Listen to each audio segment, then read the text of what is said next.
relative velocity in two dimension.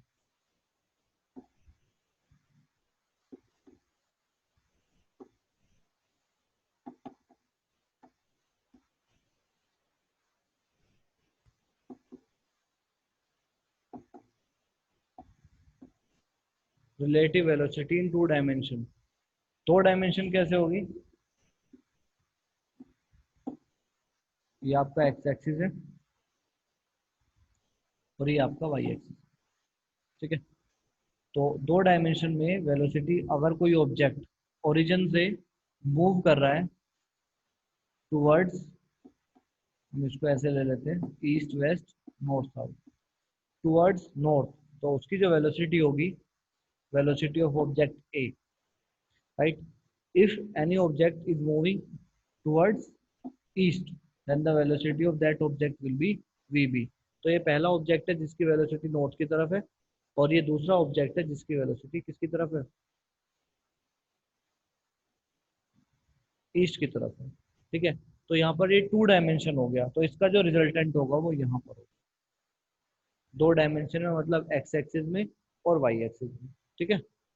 तो इनका dimension जो आपका रिजल्टेंट होगा वो होगा, और थीटा जिसके साथ बन रहा है उसके अकॉर्डिंग हम उसको रिएक्ट करेंगे, ठीक है। तो यहाँ से हम इसको क्या कर सकते हैं, एक परपेंडिकुलर ड्रॉ करेंगे, और परपेंडिकुलर ड्रॉ करेंगे तो जो बी की वेलोसिटी होगी इस एक्सिस पे, वही वेलोसिटी यहाँ से यहाँ ली जाएगी, और जो वेलोसिटी यहाँ से होगी वही वेलोसिटी यहाँ पर ली जाएगी, ठीक है। तो जो इसका जो रिजल्टेंट होगा वो v equals to under root V A का स्क्वायर प्लस वी बी का स्क्वायर, ठीक है। इस तरीके से इसका जो रिजल्टेंट होगा वो ये होगा। ये हम पहले ही पढ़ चुके हैं, डिस्कस कर चुके हैं, ठीक है। अब हम रिलेटिव वेलोसिटी की बात करते हैं, relative velocity of object A with respect to two, ठीक है। तो if we are calculating relative velocity of object A, relative velocity of object A with respect to B, then velocity of A minus velocity of, if relative velocity of object b with respect to a, then the velocity of b minus velocity of, सीधा सीधा ध्यान रखेंगे, हमारे पास दो object है, एक की velocity v है और एक की vb है। अगर हम वेलोसिटी निकालेंगे a ऑब्जेक्ट की विद रेस्पेक्ट टू b, तो a की वेलोसिटी में से b की वेलोसिटी को माइनस कर दिया जाएगा। बट अगर हम वेलोसिटी निकालेंगे किसकी, b की विद रेस्पेक्ट टू a, तो b की वेलोसिटी में से a की वेलोसिटी को माइनस कर देगा, ठीक है। तो वेलोसिटी को जो हिंदी में कहते हैं उसको कहते हैं वेग, ठीक है। तो हम पढ़ रहे हैं जो रिलेटिव वेलोसिटी है, जो आपस में रिलेट कर रही है, जो वेग है, वो दो टू डायमेंशन में हम पढ़ रहे हैं, ठीक है। तो इस तरीके से हमारी वेलोसिटी वो आती है,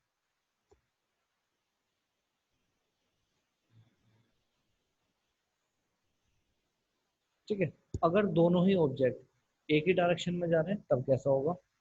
अगर एक ही डायरेक्शन में जा रहे हैं, suppose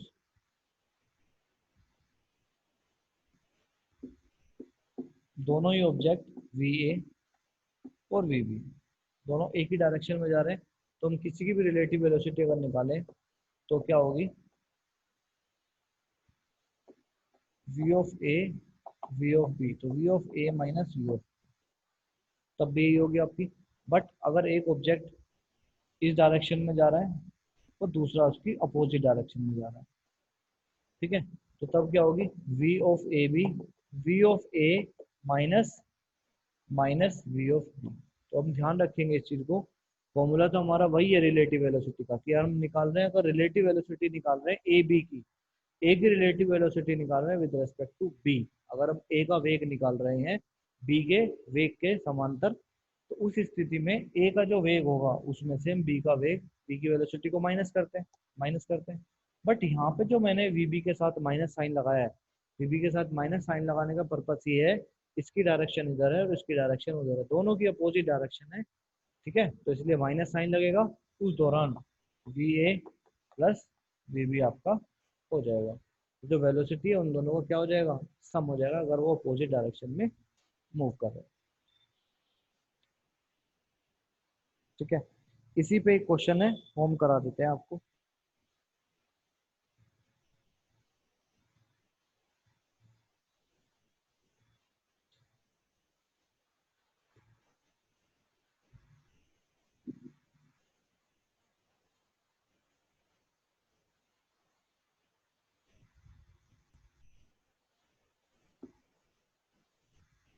east, west, north, south. ठीक है, ऊपर से बारिश गिर रही है और उसकी जो वेलोसिटी है, velocity of rain, v velocity r for rain, velocity of rain that is 30 meter per second।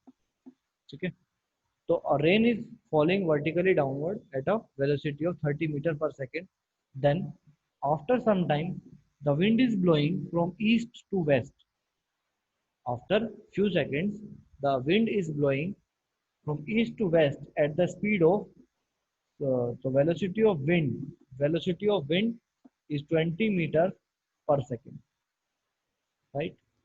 Then a boy is standing at the stand, ऐसा, at a bus stop और bus stand, holding the umbrella. उस situation में उसका umbrella किस तरीके से होगा, इस तरीके से होगा, और बच्चा कहाँ खड़ा होगा, यहाँ पर। ठीक है,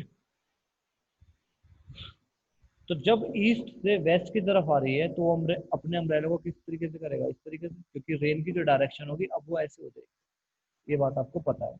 और it is making an angle theta, यहाँ पर थीटा बना लेगा, तो ये डायरेक्शन ऐसे हो जाएगी आपकी, ये भी यहाँ पर थीटा, वर्टिकल अपोजिट एंगल से ए बी थीटा आ गया। अब इसमें मैं टेंजेंट ड्रॉ करूंगा, इधर से भी टेंजेंट ड्रॉ करूंगा। ठीक है, तो उसके अकॉर्डिंग ये जो आपका होगा यहाँ से यहाँ तक, वो कितना होगा, जो वेलोसिटी है किसकी, विंड की, that is 20 metre per second. ठीक है, और ऊपर से जो नीचे होगा वो इसके क्या होगा, पैरेलल और इक्वल होगा, और उसकी वेलोसिटी कितनी है, 30।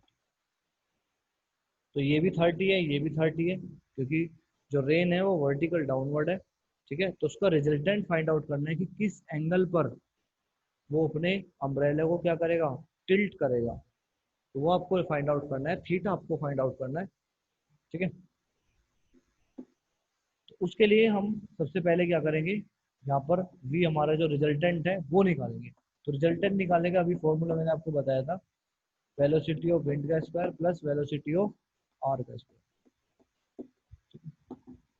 तो ये आ जाएगा आपका 20, 20 का स्क्वायर प्लस 30 का स्क्वायर अंडर 400, 900, कैलकुलेट कर लेंगे आप। ठीक है, ठीक है,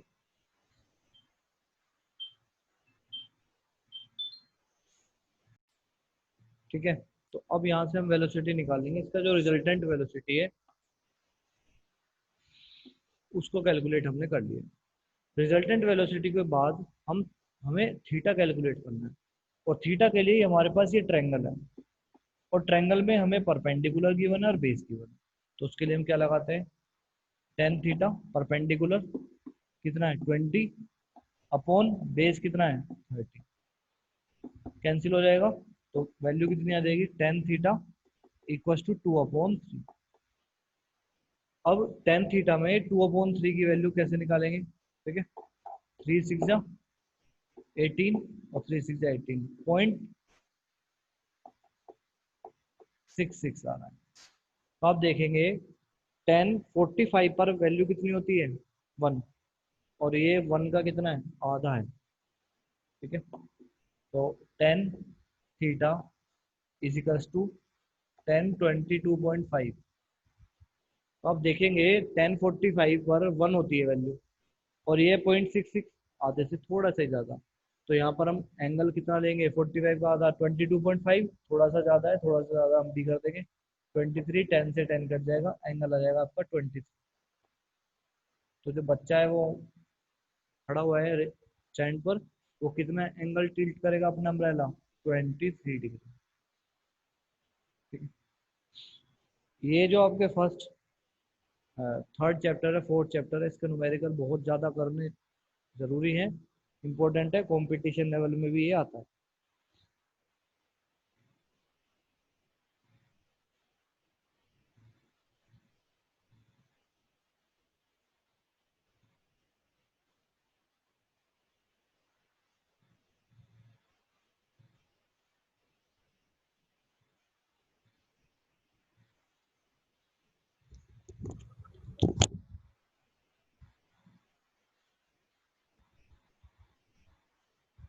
क्वेश्चन है आपका, नेक्स्ट क्वेश्चन है न्यूमेरिकल।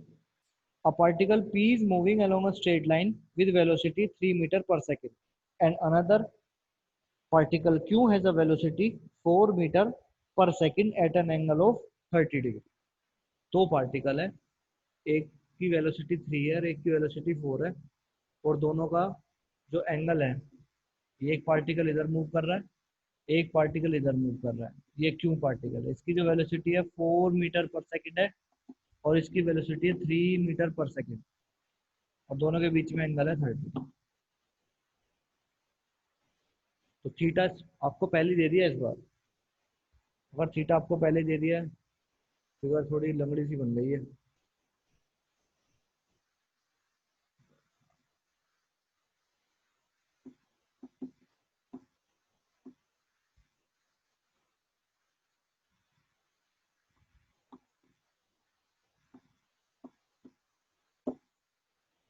ठीक है, आगे क्या बोल रहे हैं?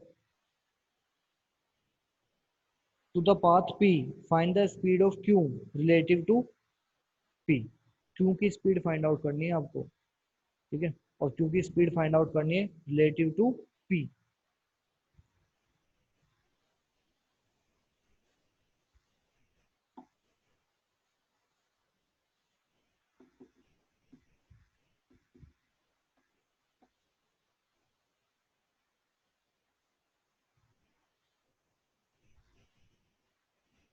ठीक है, तो a particle P is moving along a straight line with a velocity of 3 metre per second, question में देख, फिगर में देख लीजिए, and another particle Q has a velocity of 4 metre per second at an angle of 30 degree to the path P, find the speed of Q.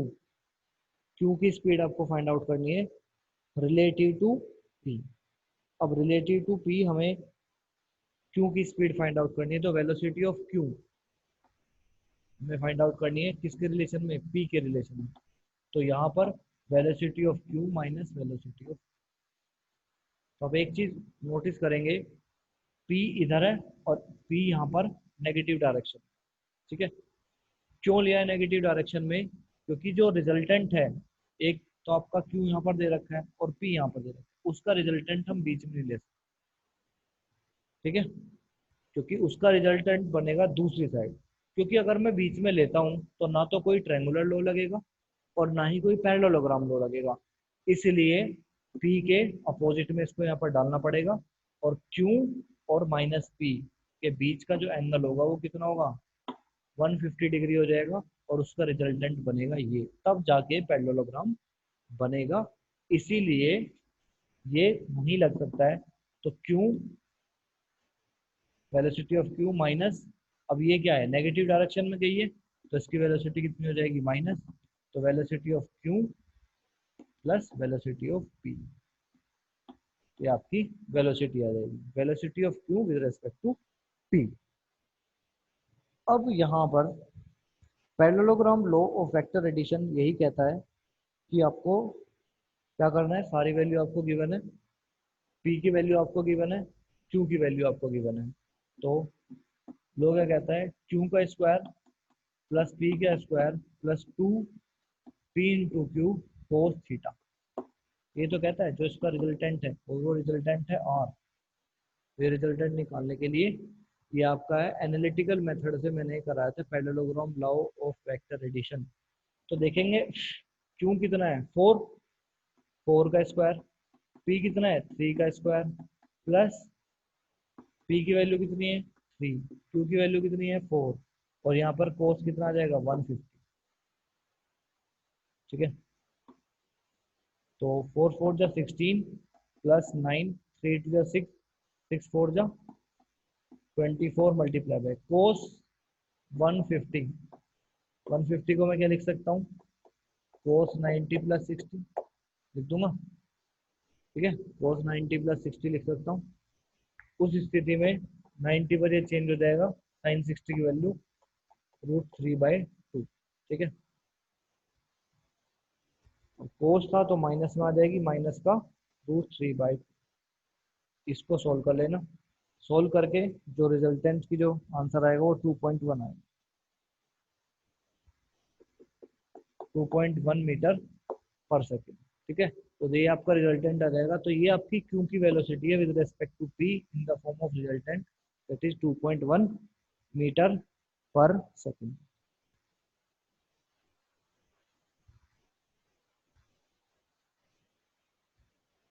ठीक है, इससे related सारे आप न्यूमेरिकल कर लीजिएगा जो भी आपको आपकी किताब में दे रखे हैं। नेक्स्ट टाइम बड़ा टॉपिक है, प्रोजेक्टाइल स्टार्ट करेंगे। ठीक है, बता देता हूँ प्रोजेक्टाइल होता क्या है, थोड़ा सा बता देता हूँ, बाकी नेक्स्ट टाइम स्टार्ट करेंगे। वेरी इंपॉर्टेंट है, एग्जाम में जरूर आएगा।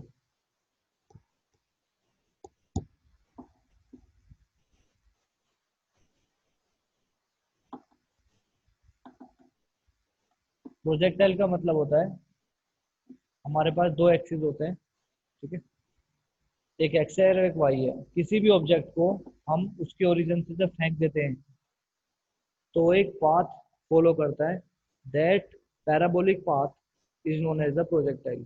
उसी को प्रोजेक्टाइल कहते हैं। ठीक है, धरती के साथ कितना एंगल बनाएगा, थीटा बनाएगा। तो कोई भी ऑब्जेक्ट है जब हम उसको ऊपर की तरफ फेंकते हैं तो स्ट्रेट नहीं जाता, वो थोड़ा सा इस तरीके से जाएगा और इस तरीके से धरती पर गिर जाएगा। That is known as a projectile.